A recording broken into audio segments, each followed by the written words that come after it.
Okay, thanks, guys. I'm going to do my best here because normally I would be looking straight down where these slides are, so I'm just going to kind of fake it. So, quick show of hands in the back of the room here.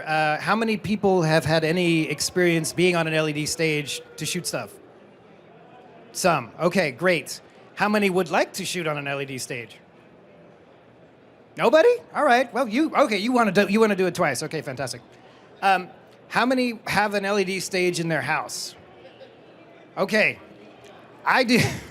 I do.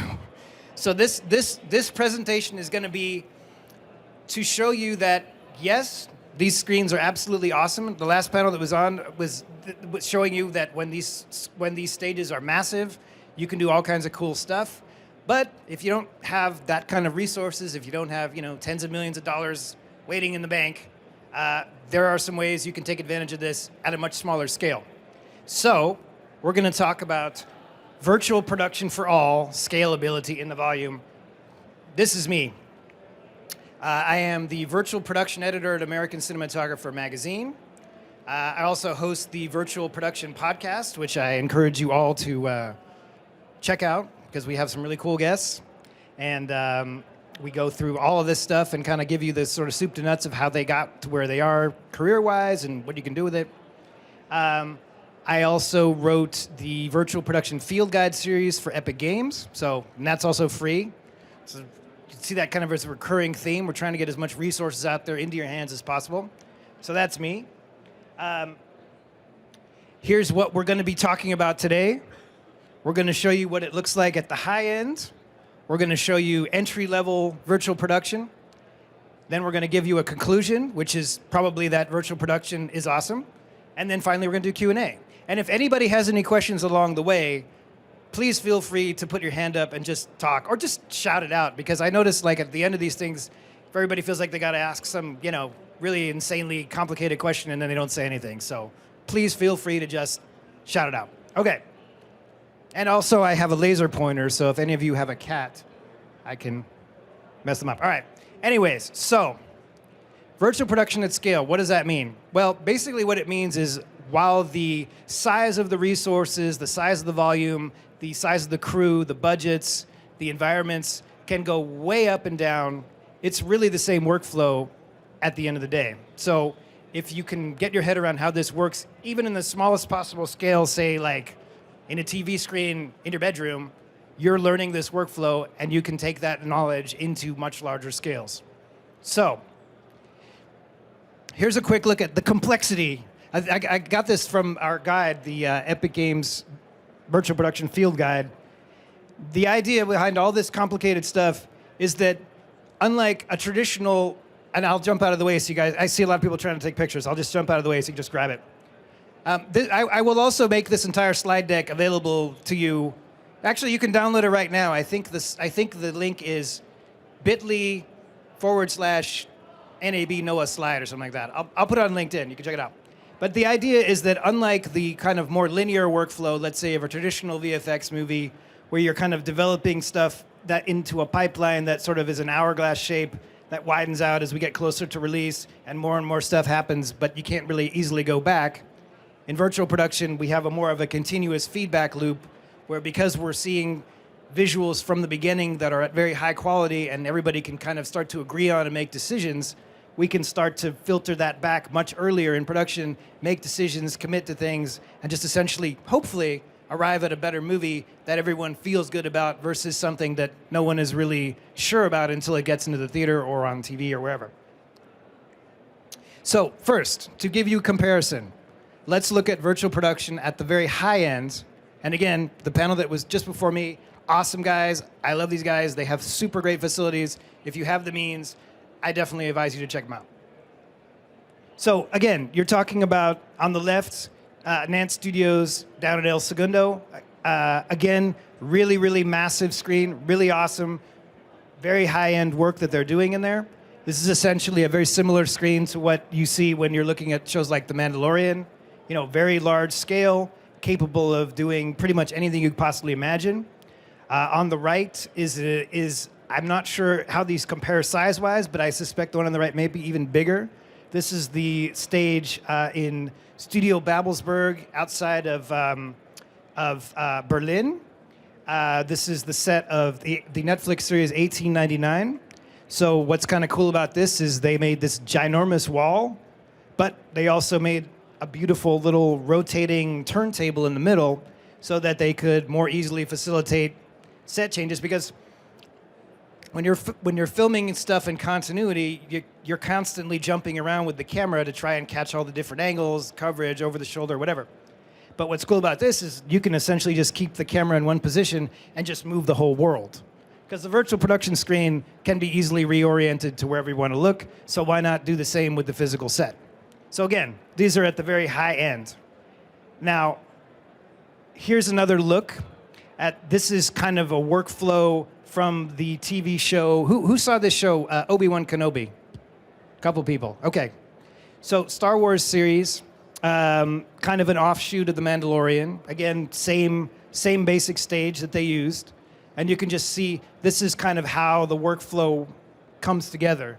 You not only have to decide what's going to be on the screen, but where in the room the screen is in relation to the physical set.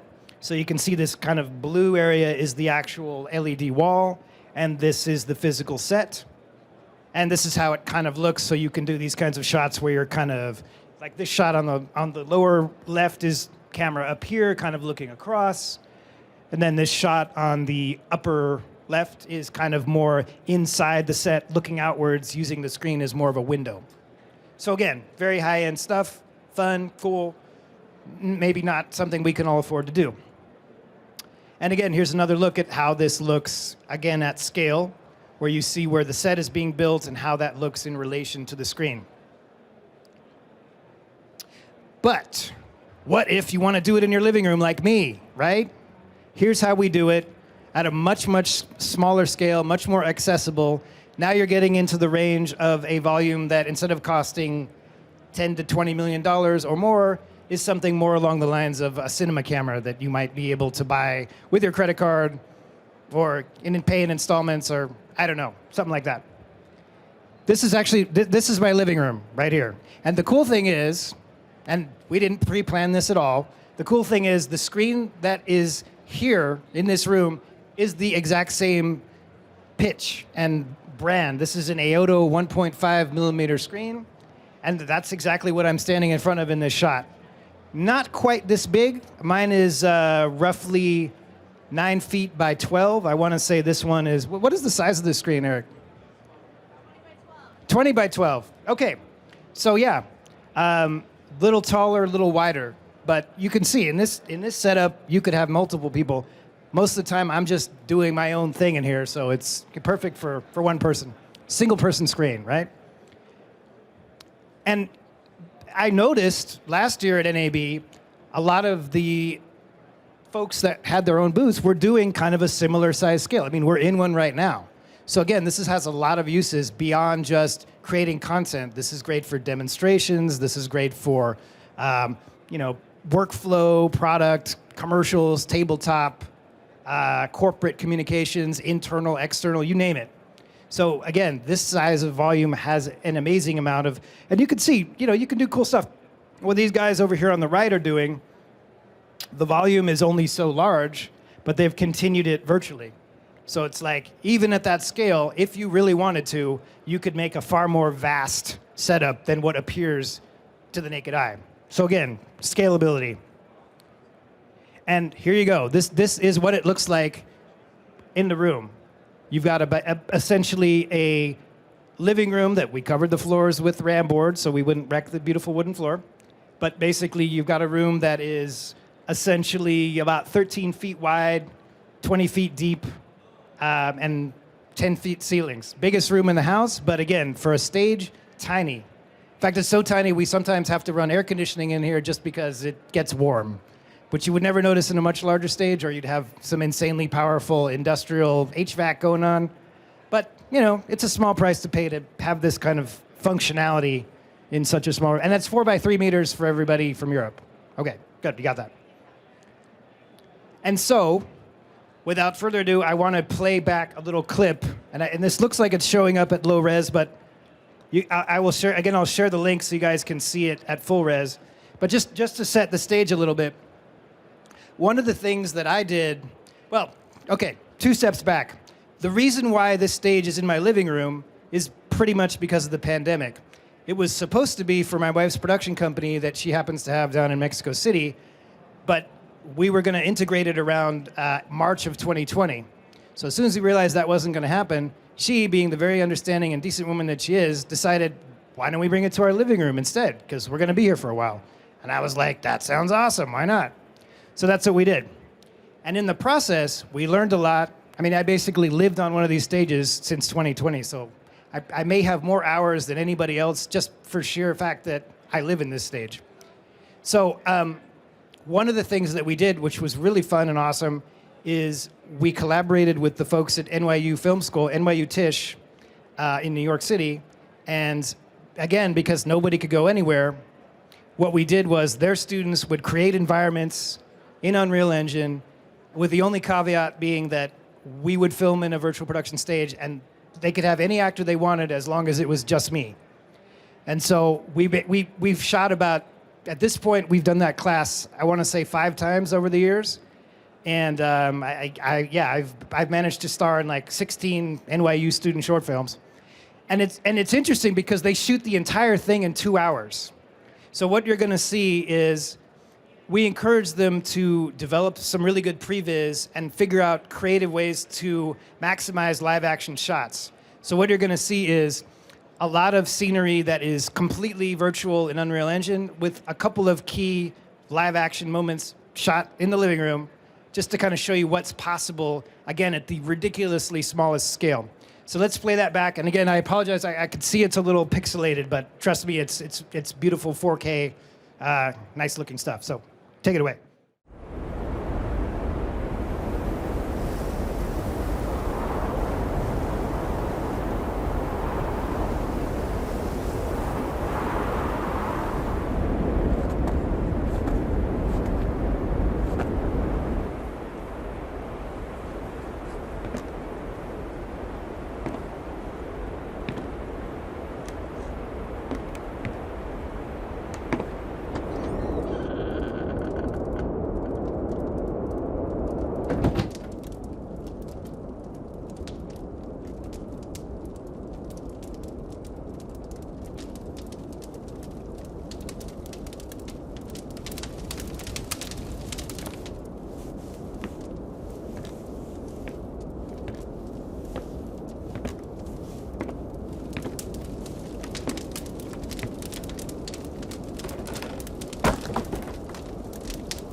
No bogeys, no van. It's all quiet on the western front.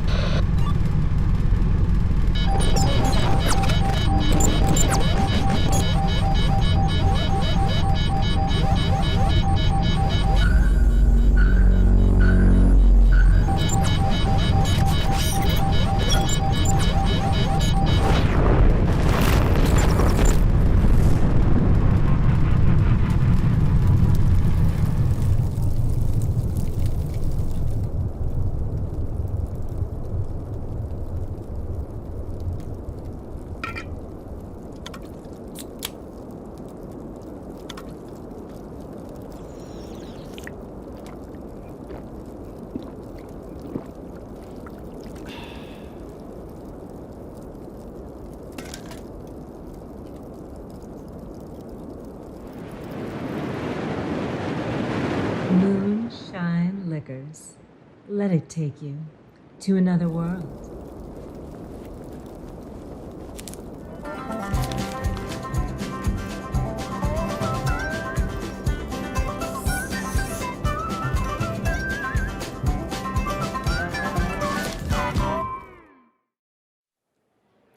Anyways, like I said, 2-hour production, completely remote. No one that was part of that crew putting together that shoot ever met. Living room, you get the idea.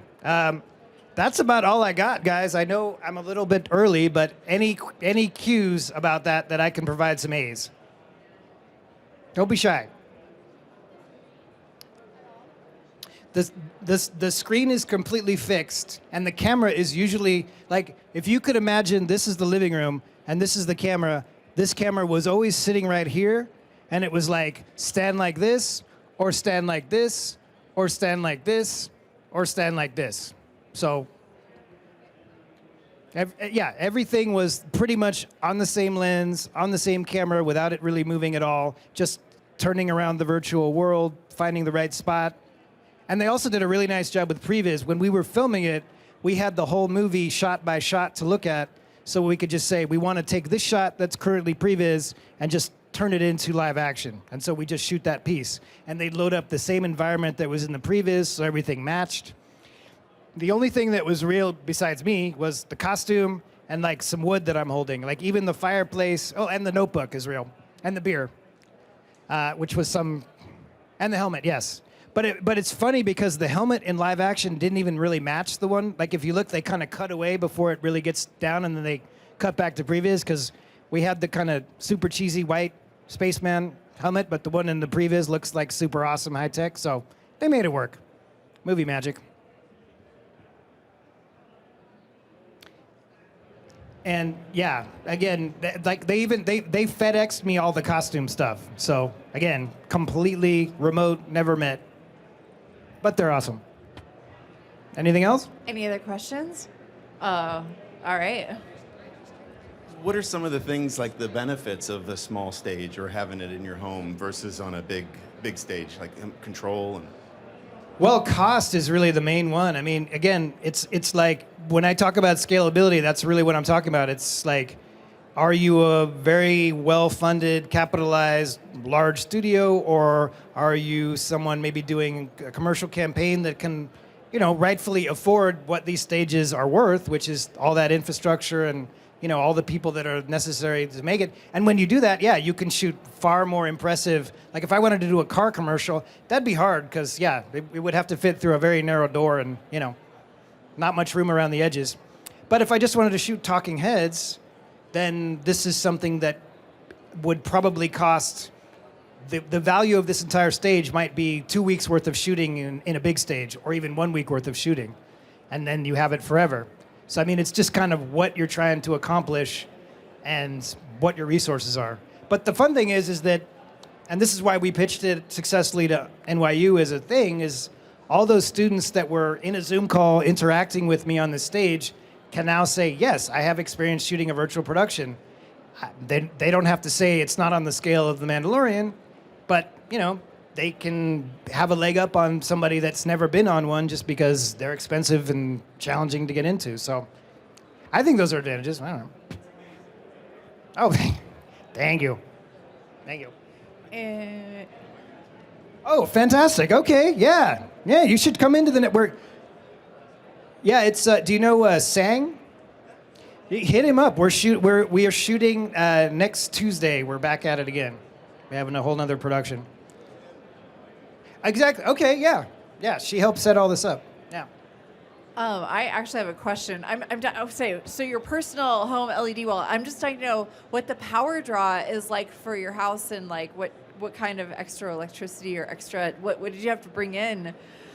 That's a really good question. Was your refrigerator going off? That's a really good question. Blender? Well, so we got lucky.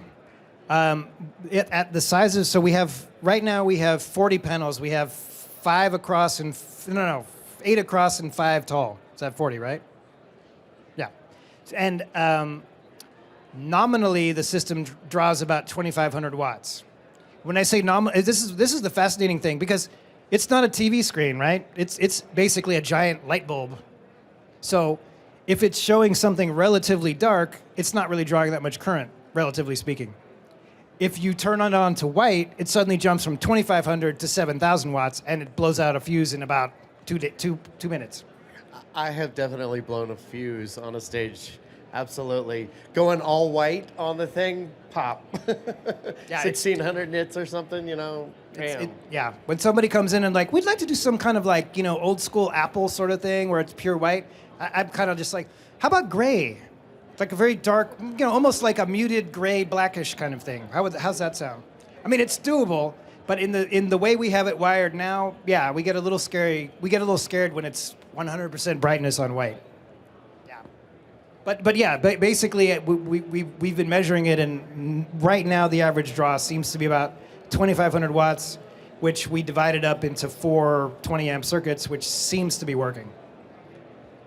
Awesome. Any other questions out here from the audience? Are you going to let it go to Mexico, or are you going to keep it? Is it for keeps? That's the cool part. So we recently renovated. We were on a 2.5 mil. That what you just saw was shot on 2.5 millimeter screen that we had from March 2020 to like a month and a half ago. We swapped that out for this guy, which is 1.5 mil, but we sent the 2.5 down to Mexico where it was supposed to go so many years back. And now, yeah, it's sitting in the office that it was supposed to go right now and shooting productions in Mexico, commercials, music videos, demos, all that kind of stuff. So, yeah, it worked out. We've definitely seen an aftermarket for some of the panels if you want to create a path to moving forward on them where there are a lot of other environments that will take them up, and you might be able to, sell them at a certain price to begin to go to a next wall if you needed to.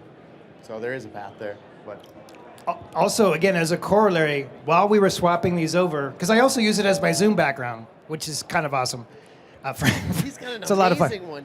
Did you craft that one? Because the space one is amazing. I found it on YouTube. I learned there's this whole subgenre on YouTube of like 8-hour backdrops of calming stuff like jazz clubs and cityscapes that they just play music, and I just loop that.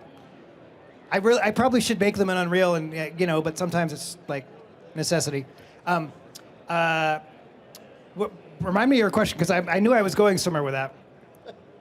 I don't remember what the question was either. No, I'm not really sure. So I do have another question there for you. Are you following nerfs, and what do you think about those things?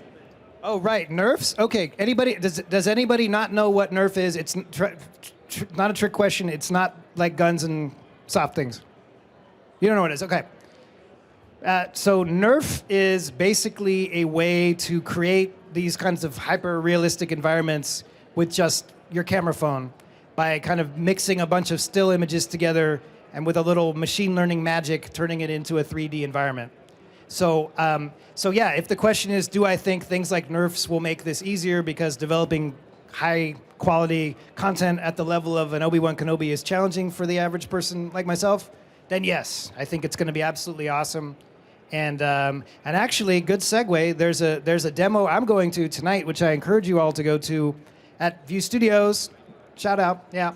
That is starting at 5 p.m. That is showing a brand new tool called Kubrick that is going to be all about taking generative AI art, slicing it up, and turning it into 2.5D, which means basically like a pop-up book kind of environment, which for all intents and purposes in this workflow is pretty usable for a virtual production background, but way easier to make for the average person. So again, accessibility is accelerating very quickly. Wait, is that at the booth, or is that actually at his studio here in town? It's at View Studios, which is an off-site by the airport. I'm pretty sure if you search for Kubrick, Cuebric, you will find the invite. But I highly, if you're at all interested in this stuff and sort of seeing the next generation, so to speak, of what's coming, I highly recommend it because I'm excited about that. Yeah, so am I, gotta say. All right, I think that's the end of the questions today. Thank you so much, Noah. Really appreciate it.